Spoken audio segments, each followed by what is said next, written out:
To beat the deadline for ordering a new rain barrel from the Soil and Water Conservation District, I hand-delivered my order form to the DeKalb Ag Building.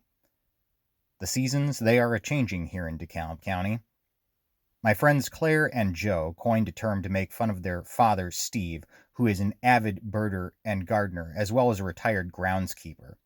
Whenever he is obsessed with the current forecast, for whatever reason, be it severe weather or snow, they say he has a weather boner. My weather vein has been throbbing looking at the current forecast. It seems as though we've had our last frost already, and I am back on my shit, taking really mediocre footage of insects doing weird things on pawpaw trees. This is a behavior I haven't observed before, but it's probably because he's dead. Just like that poor fellow, some of my early pawpaw flowers got zapped by a frost, but now they are open and just as reluctant to be photographed as usual.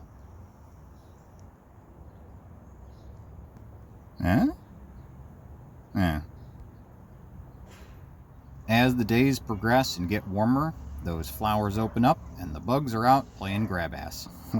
Almost got him.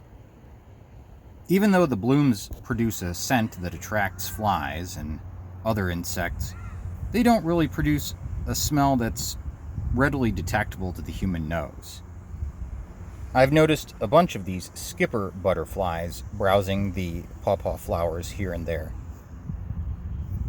All the insects drawn to the blossoms seem particularly preoccupied with the flowers and not terribly interested in what I'm doing, which I'm totally fine with.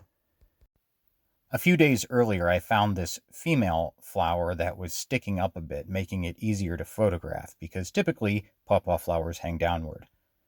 As you can see inside, the stigma are sticky and ready to receive some pollen. I had found this unpollinated, wilting male flower that was shedding pollen earlier that day and stuck it in my toolbox. The idea here is to move the pollen from this flower from a different tree to the receptive stigma in the flower on our awaiting tree for pollination to occur. You need pollination to happen in order to get fruit. The seeds from the resulting fruit will have DNA from both parent trees. I cover hand pollination more in depth in a previous video. I think there's some on there. I'm just going to leave it at that. Pawpaw breeders like Adam D'Angelo of Project Pawpaw are using similar methods in order to produce new pawpaw cultivars by breeding existing pawpaw cultivars together and growing out the seeds. I normally let the flies do most of the pollinating for me in my yard. I've got plenty of trees in my yard, so pollination is good. But I recently learned through a hand-delivered, targeted ad that hot single pawpaws in my area are begging for my pollen. And they only have one Asimina triloba tree. The pawpaw in question is quite eligible, a Mr. Michael Kirk of DeKalb, Illinois, who happened to record this heritage oak tree of DeKalb. There are two very old pawpaw trees growing in DeKalb, Illinois, south of the post office on 6th Street. I suspect these trees were planted sometime in the 1970s, as they were mature trees fruiting in the 1990s. These trees are quite old for pawpaw trees, and we're not sure quite how old they are. It is still somewhat of a mystery as to who planted them and when. We may soon find out how old, because Puddincup, the second tree, is in stark decline. Michael planted seeds from these trees like I did, and has a single tree that is a sibling to mine. His tree is beginning to flower this year, and he needed some pollen, which I was happy to oblige. His tree seems maybe a little young yet, but we'll see what happens. Another industrious single pawpaw pal, Patty, borrowed a male flower from a local garden center and clipped it to her single pawpaw tree in order to get pollination. Sue told me about Patty's method while I was filming some flies. Flowers were very active all day, and by the end of the day they had wilted down to... So no pollination? No, she got or it. no? She's pretty sure she got it because there were flies everywhere.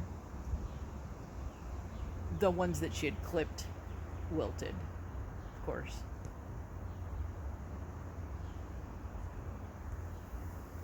Hopefully, Patty's flies were as loaded as this guy. If you look closely, you can see that this fly has pawpaw pollen all over its back and feet. Just like me. Of course, I'm excited to see all this pollination going on, but what I really want to see is the return of the American redstart, snapping up all these little gnats that are pollinating the flowers. I may fertilize the trees with fish fertilizer while the flowers are open this year in order for maximum fly attraction. The insects have been plenty busy on their own, however. Here is some time-lapse footage I shot. Each second is roughly a minute of activity.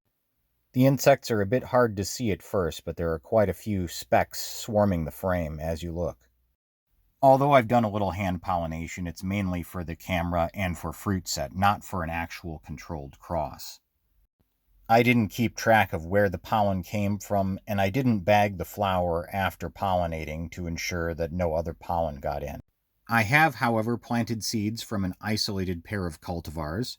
I also planted seeds from George Hale's orchard, which is almost exclusively cultivar trees, and I also planted seeds from the 2 trees at the campus of Albion College in Michigan. Those are 2 isolated seedlings originating from the Tollgate Nursery. The idiosyncrasies of pawpaw trees are still not well known to the public, and a lot of folks that have grown a single tree for many years are now learning that they need a second tree for pollination.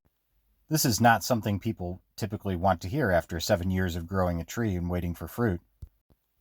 In a recent video, I was looking at the iNaturalist app and the single observation for Asimina triloba in the Rockford area. I speculated that there must be some residential plantings of Asimina triloba because I've seen them growing as far north as Madison, but I'd never seen any in person when visiting Rockford. My suspicions were confirmed when I received another handwritten letter from a Kathy Bramble, who lives in the Rockford area. She happened to find herself in that situation in which she has a mature tree loaded with flowers but no pollinator. Mr. Cliff, I found your name on the internet as an expert gardener with pawpaw fruits. Would you be able to help me with my pawpaw problem? We have 1 pawpaw tree in our orchard. I just found out that it needs pollen from a genetically different tree to produce pawpaw fruits. I also read in the online article that you have the best pawpaw fruits in the USA. I swear I didn't write this letter. Do you think your pawpaw trees could assist with my problem? Well, Kathy, flattery will get you everywhere. Kathy came by with some Q-tips and a jar to collect some pollen. I hope she gets some good pollination. Here we're looking at the flowers in various stages on one of my branches. The one at the very top is wilted. I don't think we'll see fruit set.